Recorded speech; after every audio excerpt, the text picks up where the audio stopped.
시청자 여러분 안녕하십니까? 7월 30일 경제 현장 오늘 시작합니다. 지난주 서울 주택가격 상승폭이 축소됐습니다. 정부 대책으로 관망세가 지속되고 있다는 분석인데요. 행정수도 이전이 거론된 세종의 집값은 폭등했습니다. 시장은 여전히 정부의 부동산 대책을 불신하면서 집값 상승을 전망하고 있습니다. 지난주 시장 분석을 통해서 향후 집값 전망해 보겠습니다. 의견이나 궁금증 문자 샵 3698로 보내주시거나 유튜브를 통해서도 참여하실 수 있습니다. 김학환 숭실사이버대 교수, 김인만 부동산 연구소장 자리하셨습니다. 안녕하세요. 안녕하세요. 안녕하세요. 이만 소장님 반갑습니다. 네네. 자, 이 7.10 대책이 엊그제 발표했잖아요. 네네. 그리고 이제 뭐 징벌적 지금 과세가 막 현실화되고 있는데 네. 전국의 집값, 전세값은 지난주 그러니까 네. 계속 뛰고 있어요? 어떻게 동향이 나왔습니까? 이게 이제 7.10 대책이 나온 지 2주 정도 지났는데요. 이게 상승폭은 좀 둔화됐는데 이게 상승에서 하락으로 이렇게 전환되지는 않았거든요. 대책 내용을 보면 굉장히 강력하잖아요. 취득세도 3주택 이상이면 12% 거의 뭐 징벌적인 규제에 가까운 이제 과세가 나왔는데도 불구하고 저도 좀 걱정을 했거든요. 이 정도면 이거 사기 힘들지 않을까? 이 정도면 꺾이지 않을까라는 생각을 했는데 시장의 반응을 보면 1주는 좀 그렇다고 치는데 이제 이번 주가 2주 차에도 불구하고 서울 같은 경우는 0.06에서 지난주 이제 0.04로 소폭 둔화됐거든요. 여전히 상승세는 이어지고 있다는 점에서 좀 눈에 띄고요. 네. 제 생각에는 정부의 바람은 좀 더 떨어지기를 바랄 것 같은데 네. 생각보다 이게 둔화 폭이 좀 약한 것 같고요. 오히려 네. 전세 가격은 상승폭을 더 키웠거든요. 0.12에서 0.14로 더 키워가지고 예. 오히려 서민 주거 안정에는 지금 전세가 더 또 문제가 되는 부분인데 오히려 더 쑤셔가지고 좀 전세만 또 더 문제가 되지 않나 이런 우려가 낳고 있습니다. 실제 뭐 서민들은 전세값이 어떻게 되느냐가 훨씬 더 피부에 와닿거든요. 매매가격보다는. 네. 근데 전세값은 계속 오르는데 서울은 아까 상승폭이 둔화됐다 그랬잖아요. 네네. 매매가가. 네. 근데 지방으로 보면 네. 이 세종이 지금 심각한 문제가 있네요. 와, 세종은 거의 예. 뭐 폭등 수준이거든요. 폭등 수준인데 이게 약간 정책의 부작용이라고 할 수 있는 게 세종시 폭등의 원인은 이제 행정수도 이전 네. 발표로 이제 이렇게 될 부분인데 엄청납니다. 내용을 보면 거의 뭐 주간 상승률이 2.95%거든요. 이게 다른 시도를 보면 0.1%, 0.2% 수준인데 세종은 2.95%, 3% 정도면 일주일 사이에 3% 가까이 이거는- 올랐다는 연간으로 치면 어느 정도 되는 겁니까 이게? 이거는 폭등 또 이런 폭등이 아니고 초폭등이라고 할 수 있을 정도로 세종시 의견 한번 들어봤거든요. 세종시 현장 의견을 들어보니까 무슨 얘기를 하냐면 이제 우리도 서울이 된다. 우리도 서울이 될 거기 때문에 아파트 가격도 서울하고 같아질 것이다라고 말씀을 하고 있거든요. 그래서 이런 분위기가 반영이 되고 있는 것 같고요. 심한 경우는 호가를 10억씩 부르고 있는 상황입니다. 그래서 뭐 강남 빼고는 이제 거의 서울하고 세종이 이제 맞먹는 정도 10억 아닐까? 부른다는 건 몇 규모가 어떤 이제 좀 중대형 평수이긴 중대형 평수에? 하지만 그래도 상승폭이 너무 그냥 1억, 2억 수준이 아닌 것 같아요. 그래서 이게 너무 가팔라서 좀 걱정이 되는 부분이고요. 이걸 야기한 거는 어떻게 보면 이게 좀 성급한 발표, 굉장히 오래 걸리잖아요. 행정수도 이전이 이제 이슈를 던졌을 뿐인데 그 이슈 하나만으로도 이렇게 폭등을 하고 있어서 자칫 잘못하면 서울 집값 잡는 게 아니라 세종시 집값을 폭등시키는 그 원인을 되지 않을까 싶어서 저도 좀 걱정되는 부분이 있습니다. 네, 행정수도 이전이 사실 뭐 여당의 의지를 보니까 이제 될 것 같긴 한데 뭐 언제 될지 어떻게 될지도 모르잖아요. 근데 집값만 이렇게 오르면 결국은 뭐 서민들만 아주 고생하게 생겼는데 정부의 대책도 좀 너무 문제가 많은 것 같아요. 예, 그렇습니다. 결국 이제 정부에서 이제 공급을 확대하겠다고 해서 거론된 지역마다 지금 뭐냐면 주변이 다 이제 호가가 엄청난 상승으로 지금 이어지고 있거든요. 뭐 지금 세종도 이제 말씀하셨습니다만은 먼저 태릉 쪽도 벌써 갈매지구 이런 데도 호가가 1억 이상 막 이렇게 오르고 있고요. 또 이제 이러다 보니까 이제 지금 3기 신도시 하는 쪽에 이쪽에도 뭐 저쪽 하남 교산이라든지 또 남양주 왕숙이라든지 이런 데까지도 지금 주변에 가격이 뭐 막 들썩이는 이런 현상이 있습니다. 그러면서 벌써부터 이제 예상 분양가가 막 이렇게 이제 예측이 되면서 이것도 기회를 놓치면 그때라도 안 되는 거 아니냐 뭐 이제 이런 생각들을 가지고 있는 거고요. 그래서 이렇게 잘못해서 거론하다 보면은 이게 섣불리 뭐 종전에 이제 부동산 여러 가지 그 규제 대책에서도 핀셋 규제에서도 나타났듯이 공급 대상 지역도 이렇게 찔끔찔끔 잘못 거론하다 보면 오히려 그쪽에 이렇게 호가라든가 또 이제 그게 실제 실거래 가격까지 이제 높이는 이런 어떻게 보면은 정부의 의도와는 전혀 달리 주택 가격을 안정시키려고 하는 것이 주변을 오히려 들쑤셔 놓는 네. 이런 결과를 초래하고 있는 게 참 정부 입장에서도 안타까울 거라고 생각합니다. 네. 소장님 그래서 이렇게 네네. 지금 뭐 쪽집게 가해처럼 어디를 언급만 하면 바로 거기가 오르는 이런 형태가 반복되고 있는데 네. 그 정부의 입장은 지금 뭐 공급 대책도 준비하고 있고 그러니까 몇 년이 지나고 이런 지금 급등세가 안정이 될 수 있다라고 뭐 낙관이라고 봐야 될까요? 이렇게 뭐 정책이 반영되는데 시간이 걸린다라고 얘기를 하는데 이게 변명일지 아니면 실제로 실현할 가능성이 어떻게 봐야 될까요? 이게 몇 년이 지나면 집값 안정되겠죠. 뭐 안 되면 그게 이상한 거고. 그 시장 논리잖아요. 차라리 그냥 가만 내버려 뒀으면 벌써 안정이 됐을 텐데 뭐 언젠간 안정이 되겠죠. 그게 1년 후가 될지 3년 후가 될지 5년 후가 될지는 모르는데 그런 말은 뭐 저도 하는 얘기고요. 정부가 하는 말은 그런 말이 아니잖아요. 국민들이 바라는 건 언젠가 안정이 될 테니까 기다려 봐라는 건 너무 무책임한 말 같고요. 2017년도 얘기를 했잖아요. 집값 잡겠다고. 집값 잡을 테니까 있는 집 다 팔고 기다려라고 했는데 3년이 지난 시점에 안 잡히니까 좀 더 기다려달라. 몇 년 후에는 언젠가는 잡힌다는 건 너무 무책임한 말 같고. 네. 근데 정부 입장에서 보면 좀 답답하겠죠. 안 잡고 싶어서 안 잡은 건 아니고 처음에는 이제 강남만 문제였으니까 강남만 규제하면 이제 모든 게 다 안정되리라고 좀 쉽게 낙관을 한 것 같은데 이게 풍선 효과가 생기면서 시장은 그거잖아요. 이제 결국에는 뭐 돈을 벌고 싶은 마음이 투자 심리가 충분히 살아있는 상태에서 강남만 어설프게 핀셋 규제를 하다 보니까 이제 그 불길이 번져 나갔는데 그럼 지금 시점에서는 어떻게 해야 되느냐? 뭐 물론 뭐 시간은 걸리겠죠. 그래서 뭐 충분한 공급을 해줘야 되고요. 또 심리적인 안정도 저는 필요하다고 보거든요. 지금 굉장히 뭐라 그럴까 이게 시장도 지금 굉장히 흥분된 상태고요. 네. 네. 제가 볼 때는 정부 여당도 굉장히 흥분된 상태라서 전 국민이 지금 다 흥분된 상태 같아요. 그래서 조금만 이슈가 생겨도 지금 뭐 난리가 나는 이런 상황인데 흥분의 아니가 굉장히 괴로운 상태 아닙니까? 지금 없는 사람들, 살 사람들. 굉장히 괴로운 상태입니다, 이 지금. 괴로움의 흥분이고 정부는 네. 이제 또 지지율이 떨어지니까 굉장히 조바심을 가지는데 최근에 일련의 대책 발표들을 보더라도 이 초조함이 묻어나거든요. 네. 그래서 이 초조함을 국민들이 못 느끼냐 그러면 국민들도 느낀단 말이에요. 느끼다 보니까 정부에서 과연 집값 잡을 수 있을까? 안 될 것 같아라는 3년을 기다렸는데 최근에 하는 거 보면 그린벨트 논란도 그렇고 행정수도 이전도 그렇고요. 믿음, 신뢰를 주지 못하기 때문에 콩으로 매주를 선다 해도 지금 안 먹히고요. 공급 물량도 정부는 충분하다 지금 계속 얘기를 하고 있는데 이게 안 들어오잖아요. 공무원 메아리처럼 이게 귀에 달콤한 속삭임이 돼야 되는데 공무원 메아리처럼 그래서 돼?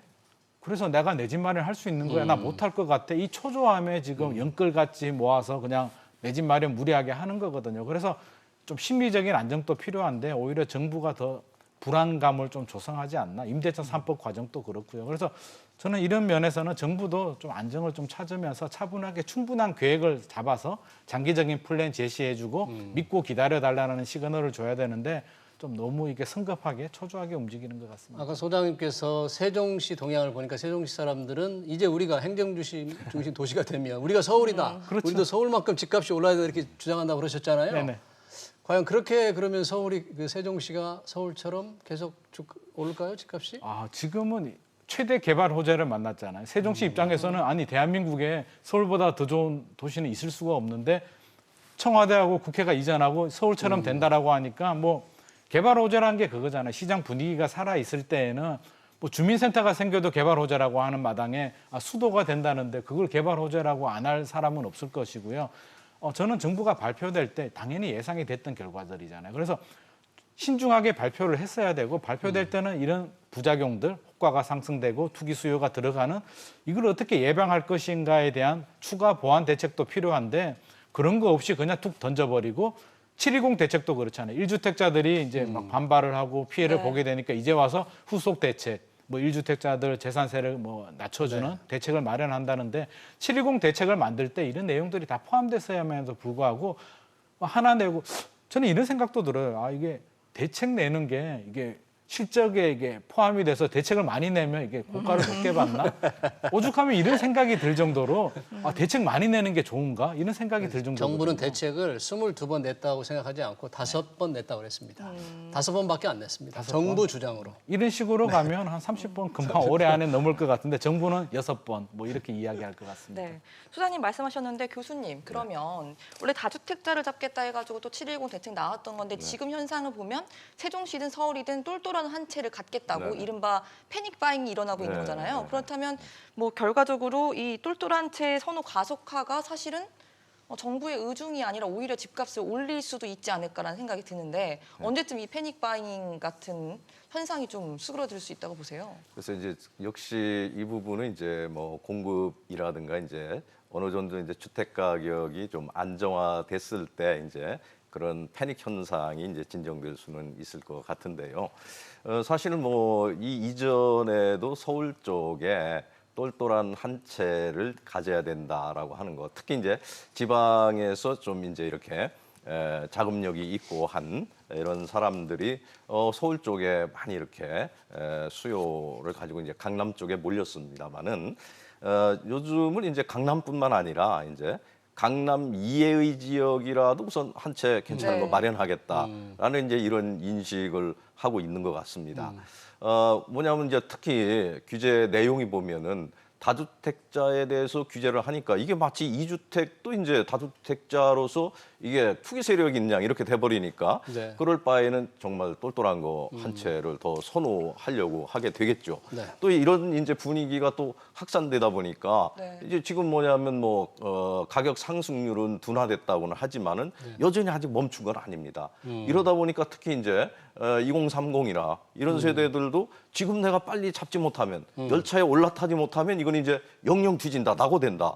이런 이제 조급한 마음을 갖게 되는 겁니다. 그러면 이제 정부에서도 물론 이제 그걸 진정시키려고 여러 가지 노력도 하고 또 이제 정전 주거 로드맵에 의한 공급 대책도 그대로 시행을 하고 있습니다. 그러나 이게 현실적으로 이제 너무 가격이 이렇게 불안정하고 이러다 보니까 와닿질 않는 겁니다.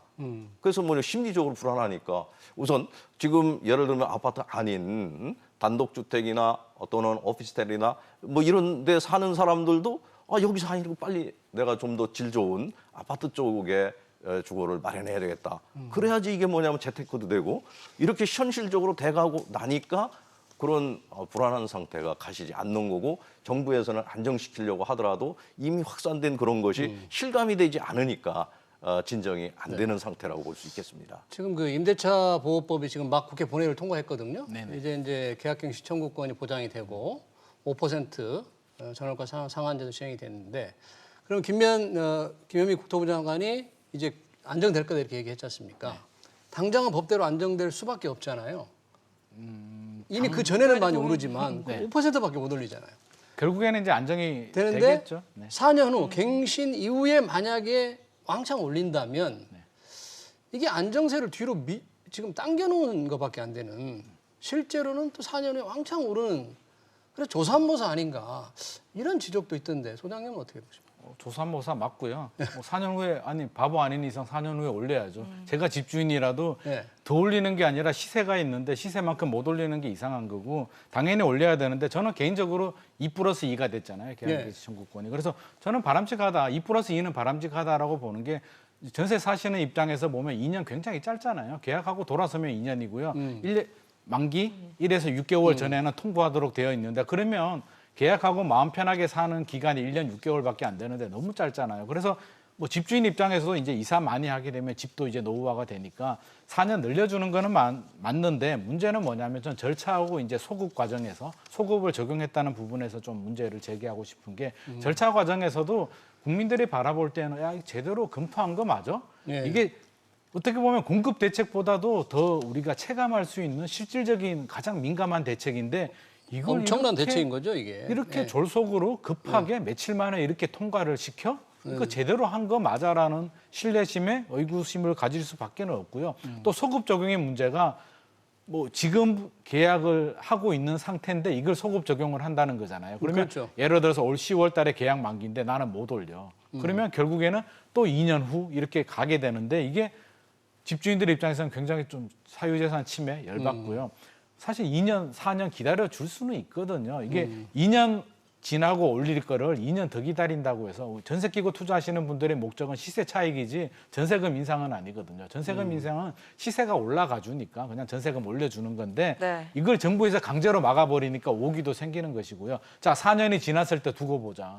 4년 지났을 때는 반드시 내가 시세대로 받아버릴 거야. 이런 생각을 안 가질 수는 없잖아요. 그래서 집주인들 중에서는 다 올리는 건 아니거든요. 그냥 또 마음씨 좋은 집주인들은 또 연장시켜 줄 수도 있는데 이렇게 되면 4년 후는 반드시 올려야 되고 갱신할 때는 5%도 무조건 올려야 되겠구나 이런 심리가 생겨서 저는 조삼모사 맞다라고 보고요. 자칫 이렇게 생각이 들 수도 있을 것 같아요. 이게 다음 정권으로 이게 어떻게 보면 뜨거운 감자를 넘겨버린 결과가 될 수도 있고 지금 부동산 문제가 골치 아프니까 소급 적용해서 일단은 안정된 것처럼 보이는데 이게 안정이 될 수가 없잖아요. 전세 가격은 계속 오르게 되고요.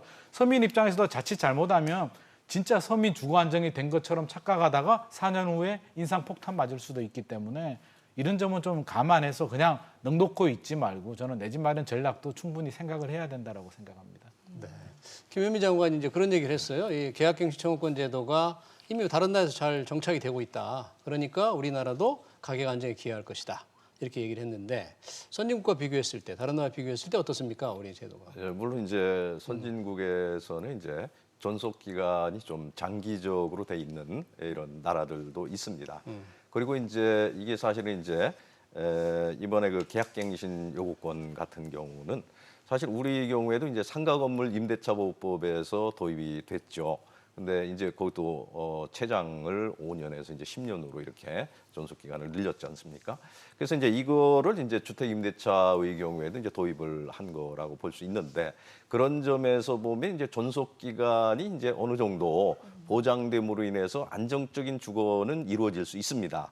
그러나 이제 근본적으로 이 갱신 요구권이라고 하는 건 본래 상가 건물 임대차 보호법에서는 권리금 문제와 관련해서 원래는 대안적인 제도로서 인정이 됐던 거죠. 물론 지금 이제 권리금 보호에 관한 규정도 같이 들어왔지만 그래서 본래는 이제 그런 취지였는데 물론 이제 그 기간이 이제 4년이니까 뭐 합리성은 있습니다만 이제 본래 취지는 그런 거였다라는 거고요.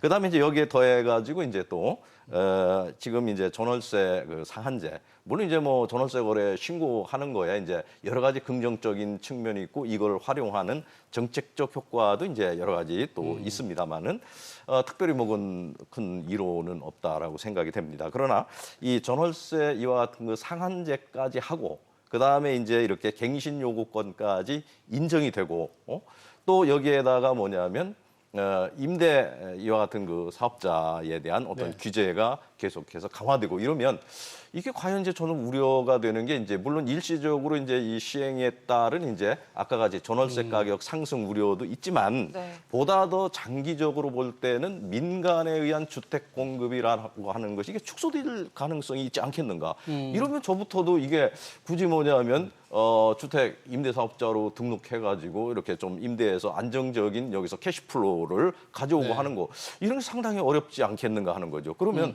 이런 생각이 결국은 이렇게 만연하게 되면은 그게 민간 영역에 있어서 임대주택의 공급으로 축소될 거고 과연 축소되는 것만큼을 그러면 공공에서 공공임대주택으로 공급을 해줘야 될 건데 그게 또 여러 가지 만만치 않은 점이 있는 거잖아요. 그래서 그런 점도 이제 가격 이와 같이 일시적 상승 또 그 이후에 이제 또 안정이라고 하는 면은 찾아오겠지만은 전체적인 측면에서 볼 때 공급 측면 이것도 좀 우리가 고려해야 될 거고 그다음에 어쨌든 간에 이제 주택 임차인 약자인 주택 임차인을 보호한다고 하는 취지는 있지만 이것도 우리가 부동산 거래입니다. 거래에 관해서는 가급적이면 최소한으로 규제를 하는 것이 바람직한 거죠.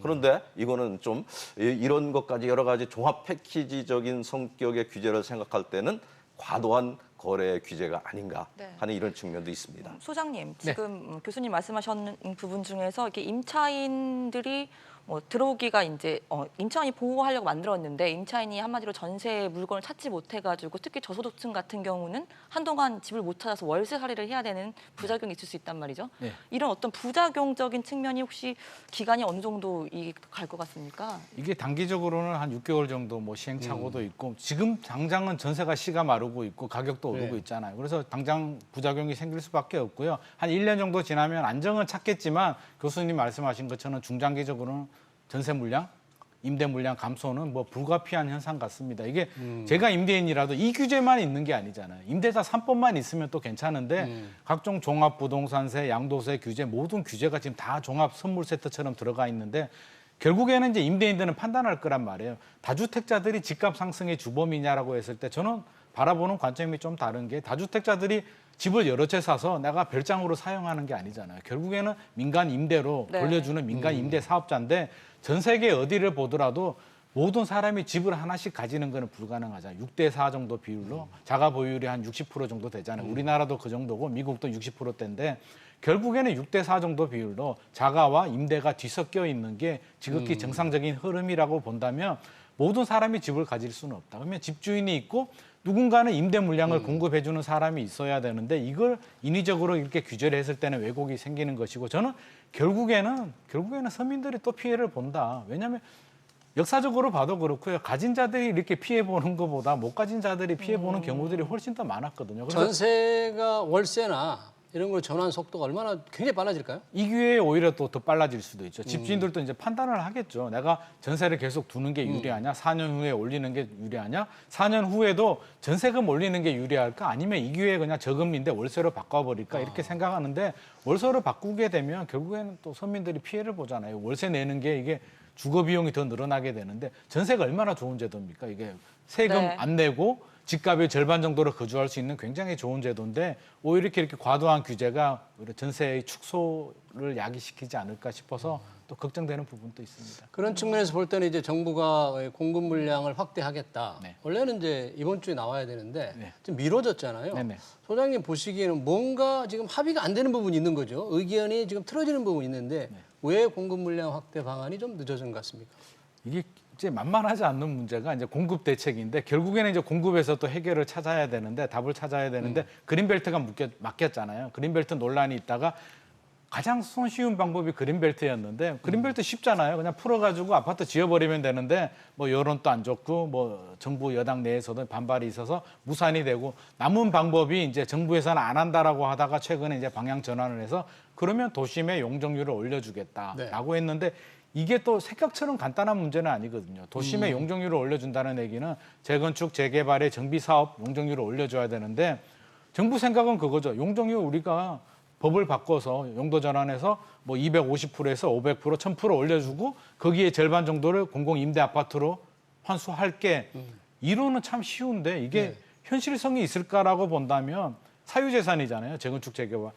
조합원들이 과연 이걸 오케이 해줄까에 대해서도 생각을 해봐야 되는데 제가 조합원들이라면 반대할 것 같거든요. 왜 반대하냐면 첫 번째 용적률이 올라가게 되면 주거의 질이 떨어질 수밖에 없고요. 특히 서울 재건축은 또 강남 3구, 4구에 거의 몰려 있잖아요.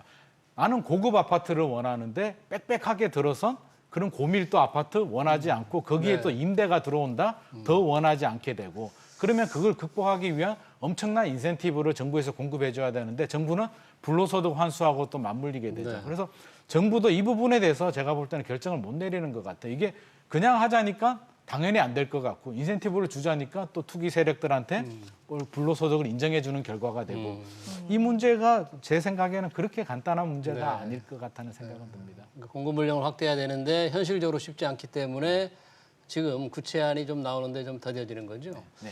네, 분양을 하더라도 이 20, 30대 젊은 층들에게 좀 특별 공급 물량을 많이 이제 늘린다는 게 정부 기본 방침 아니겠습니까? 그렇습니다. 네. 그러면 그동안 집을 이제 사기 위해서 기다려오던 사람들이 많은데 이런 세대 간의 갈등도 굉장히 심하겠어요? 그렇습니다. 이제 물론 이제 이렇게 특별 공급, 아까 같이 이제 2030 뭐 여기에 이제 초점을 맞춘 뭐 신혼 행복 청년 주택 뭐 등등 있지 않습니까? 그래서 이런 이제 그 쉽게 말하는 이 특공이 이제 여러 가지가 있기 때문에 여기에 이제 물량을 배정하고 나면 그 혜택을 받는 것이 이제 아까 같은 그런 세대이고 이제 40, 50대 뭐 이런 이제 세대의 경우에는 사실은 이제 무주택자로서 좀 청약가점이 높고 또 어느 정도 자금력도 있고 하면 좋지만 그렇지 않은 사람에게는 이게 조금 소외감을 느낄 수 있죠. 이게 너무 그런 쪽에만 이제 이렇게 초점이 모아지다 보면은 왜냐하면 이제 대개 40, 50대의 경우에도 어떤 경우에는 적은 이와 같은 그 주택에서 살면서 보다 더 퀄리티가 높은 이런 주택으로 좀 이전해서 살고 싶은 이런 이제 당연한 그 욕구를 가지고 있는 건데 이런 수요를 조금 뭔가 배려를 해서 충족시켜줘야 되는데 이런 쪽에는 좀 별로 형평이 안 맞는 거예요. 2030하고 비교해 보면 그러면 여기에 대해서 조금 소외감을 느끼게 되는 건 당연하다고 볼 수 있습니다. 네. 예전같이 혹시 원래 지금 청약제도가 이렇게 가점제로 바뀌었잖아요. 네. 추첨제로 다시 돌아간다든지 이랬을 때 차이 낫지 않겠냐라는 건 없습니까? 물론 어떻게 이제 보세요? 그런 건 있지만 그렇게 되면 이제 또 아까 같이 정말 이제 또 특별 공급해줘야 될 필요성이 있는 또 계층이나 이런 저기가 있습니다. 여기에 대해서 또 충분한 공급이 안 되게 되면 또 나름대로 거기에도 또 문제가 있어요. 그래서 이게 다시 추첨제로 들어가도 또 문제가 되는 점은 여전히 발생하리라고 생각은 됩니다. 다만 이제 지금 같은 경우 물론 이제 그렇게 특별 공급을 이렇게 늘리는 것도 바람직하지만 그 비율 같은 거를 너무 그냥 뭐 예를 들면 그 특별 공급 어떤 게 이슈가 되면은 특별 공급을 더 많이 하고 또 뭐가 조금 이슈되면은 임대주택 공급 비율을 더 넣고 이런 어떤 좀 바로 그 즉시적인 이런 것보다는 장기적인 안목에서 정말 여기에 계층의 수요가 어느 정도 되고 이런 걸 좀 면밀히 따져가지고 거기에 맞는 장기적인 이와 같은 주택 공급과 또 이제 이와 같은 청약이라든가 이런 시스템이 되도록 해야 되지 않을까 싶습니다. 지금 김현미 장관이 왜 지금 중저가, 네. 이 뭐 워낙에 거기도 공시지가가 이제 올라가니까 네네. 세금이 늘어나잖아요. 그런 사람들은 뭐 한 채만 가지고 있었는데 웬 세금이 이렇게 되냐 불만이 많으니까 이제 재산세를 좀 낮추겠다는데 뭐 상당히 바람의 방향은 맞는 거죠. 그렇게 해야 되는 거죠. 방향은 맞는데 아쉬운 게 이미 충분히 예상이 됐는데 이제 이 대책에서도 왜 실수요자들 또 세율을 그렇게 올리고 공시가격을 올렸는지도 조금 걱정이 되고요. 안 그래도 신뢰가 땅에 떨어져 있는데 계속 이렇게 말을 왔다 갔다 네. 아무리 보완을 하지만 미리미리 좀 했으면 좋겠는데 문제가 생기면 땜빵식 처방을 하다 보니까 이게 신뢰가 떨어지는 결과가 생기고요. 또 이게 중저가라고 하는데 저는 실수요자 기준을 왜 자꾸 가격 기준에 맞춰서 가진 자와 못 가진 자를 이렇게 자꾸 구분을 하고 양극화를 만드는지 모르겠는데 지금 김현미 장관이 말하는 중저가가 얼마를 얘기하시는 거죠? 보통 정부에서 말하는 건 6억 이하, 9억 이하를 6억 말하는 이하, 건데 9억 이하. 아니 그러면 9억 넘어가서 무주택자가 집 하나 사면 그건 투기라는 건지 아니면 네. 3억짜리 아파트를 5채를 사면 투기가 아니냐는 건지 그건 잘 모르겠는데 예. 저는 바라볼 때 이런 가격 기준이 아니고 무주택자가 그냥 집 하나 살 때는 좀 감면도 많이 해주고 취득세도 오히려 혜택으로. 감면해주고 재산세도 감면해주고 있는 사람이 더 살 때에는 이제 좀 책임을 져야 되잖아요. 그래서 네. 종합부동산세 올리는 거는 적극적으로 찬성하는데 이제 양도세는 좀 출구 전략을 해서 매물도 좀 나올 수 있게 이렇게 좀 시장 상황에 맞는 이렇게 좀 이렇게 물이 흘러갈 수 있는 대책을 만들어줘야 되는데 가격으로 때리고, 단순하게 얘기하지 때리고 말고. 부작용 생기면 땜방식 처방을 하다 보니까 이게 부작용이 더 많이 생기지 않나 싶습니다. 네. 요즘에 서울에 소형 아파트 값도 지금 4억을 넘었다 그러는데 그럼 뭐 어떻게 작은 집 하나도 마련하기 어려운 그런 형편 아니겠습니까 지금? 이게 통계적으로 평균이 뭐 4억인 거고요. 4억짜리 집이 어디 있는지 저한테 좀 알려주면 참 좋을 것 같은데 4억짜리 현실적으로 그냥 찾아볼 수는 있겠죠. 있는데 진짜 살만한 곳, 우리 모두 거주할 만한 공간에 서울에서 4억짜리 집을 찾기는 굉장히 어렵거든요.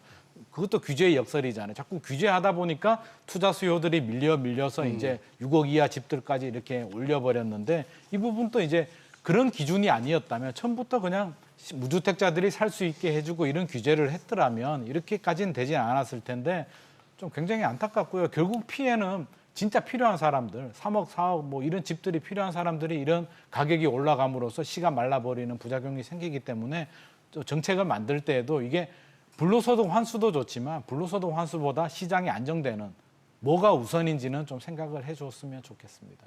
네. 어제부터 이제 분양가 상한제도 이제 민간 택지에 적용이 되는데 결국 계속 논란이 됐어요. 공급 물량 축소가 될 거냐, 아니면 가격 안정을 가져올 거냐. 교수님은 뭐 긍정적 효과가 좀 있다고 보십니까? 이제 분양가 상한제가 일단은 이제 분양할 때의 분양가에 대한 규제를 하니까 고분양가로 이렇게 가는 거에 따른 이제 그걸 억제하는 효과는 있습니다. 근데 이제 문제는 이제 이렇게 분양가 규제를 하더라도 그 다음에 있습니다. 분양가가 규제됐어도 주변에 이런 이제 또 가격이라든가 이런 것과 비교해서 또 이제 더군다나 이 새 아파트에 대한 가격은 뭐 지금 서울의 경우에 거의 뭐 10억 거의 이렇게 다 돼가고 있지 않습니까? 네. 그런데 이런 상황에서 이제 일시적으로 분양할 당시에 분양가 규제로 인한 고분양가에 대한 저기는 잠재울 수 있을는지 몰라도 그런 효과는 있을지 몰라도 그 다음에 시장 상황이 주택 가격이 안정되지 못하면 분양가 상한제라는 것도 큰 이와 같은 효과를 발휘하기가 어려운 이런 측면이 있습니다. 그러나 어쨌든 분양가 상한제를 안 하는 것보다는 하는 것이 그래도 이와 같은 그 주택 가격이 계속 상승하는 것을 막을 수 있는 그런 하나의 방법이 될 수는 있습니다. 허그에서 일단 가격 통제를 하고 있는데 분양가 상한제를 하게 되면 허그에서 보증할 때 그 가격 통제선보다 한 10% 정도 낮아집니까? 뭐 그 정도로 저기 할 수 있고요. 이제 그것과 더불어서 분양가 상한제를 어기게 되면은 여기에 대한 이제 허그에서 뭐 보증에 있어서 제한을 한다라든지 이런 방법으로 하게 되면은 아무래도 이제 이게 분양가 상한제를 안 하게 되면은 자유롭게 정할 수 있잖아요. 물론 이제 분양가 심의를 하게 되면 여기서 어느 정도 이제 통제는 하긴 합니다만은 그래도 이게 분양가가 상당히 높아지는 거는 이제 어쩔 수 없는 거고요. 그 부분에 대해서 일정 부분 효과는 있습니다. 김인만 소장님도 공급 축소보다는 가격 안정에 기여할 거로 보십니까? 분양가 상한제가 네. 저는 좀 반대 의견인데 어. 교수님하고 조금 다른 네. 생각인데 이게 일관성 있게 계속 정책이 유지됐다면 분명히 교수님 말씀하신 것처럼 그런 효과가 있었을 거예요. 그래서 2014년도에 민간이 폐지가 됐는데 그때 폐지되지 않고 계속 이어졌다면 오히려 긍정적인 효과가 컸는데 지금은 이제 시장 상황이 달라졌잖아요. 지금 당첨만 되면 그냥 로또 당첨이 되는 그냥 시세 5억, 10억 차익이 생겨버리니까 오히려 관심 없던 사람들까지 관심이 생겨버리는 부작용이 생기는 거고요. 이미 주변 시세는 이렇게 올라가 있는데 이제 와서 인위적 둔촌주공이 지금 뭐 3천만 원 이하로 한다라고 하니까 저조차도 둔촌 해봐야겠다 뭐 이런 생각이 들 정도인데 이런 부작용이 생기게 되고 결국에는 이익을 누가 가지고 가느냐, 건설회사가 가지고 가느냐, 소수의 일부가 가지고 가느냐의 문제인데 저는 약간 규모의 경제도 필요하다라고 보는 게 물량이 아주 많다면 오히려 긍정적인 효과가 있을 텐데 서울에 몇 개 나오는 단지가 인위적으로 눌러서 로또가 되어버리니까 이게 굉장히 부작용이 생기는 거고 장기적으로 효과가 있으려면 이제 일관성 있는 대책을 계속 유지하면서 부족한 부분에 공급 물량은 부족할 수밖에 없죠. 그럼 공공이 임대 물량이나 분양 물량들을 많이 공급해줘야 되는데 제일 전제 조건은 일관성 있는 정책과 충분한 공급 물량을 뒷받침돼야 되는데 이제 과연 정부가 이걸 실현할 수 있을까에 대해서 만약에 시장 상황이 달라지게 되면 또 손을 대서 또 풀어버리는 또 부작용이 생기지 않을까 싶어서 저는 이왕 했다면 이번에는 좀 일관성 있게 좀 유지를 했으면 좋겠습니다. 네, 결국 이 정책이 어떻게 실효성 있게 또 흘러가는지는 지켜봐야 할 것 같습니다. 네, 지금까지 여기까지 듣겠습니다. 네, 김학한 숭실사이버대 교수, 김인만 부동산 연구소장 같이 하셨습니다. 감사합니다. 고맙습니다.